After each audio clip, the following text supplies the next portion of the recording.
Yun, papakita ko lang sa inyo itong mga baggy beans. Katapos ko lang magtabas dito eh. Yan, yung mga baggy beans natin.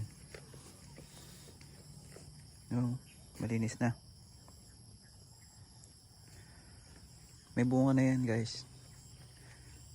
Yan. Puro baggy beans yan. Ito lang sitaw. Sitaw. Yan. May nahalong sitaw. Kasi yung mga unang tanim to yung mga luma. Yan. Katapos ko lang magtabas eh. May bunga na tong beans na to. Dami ring bulaklak. Ay mga bunga ng beans oh. Kita nyo ba? Ayan. Mga bunga na sila. Mga bulaklak. Dami. Mga bunga maliliit. Ayan oh. Ayos.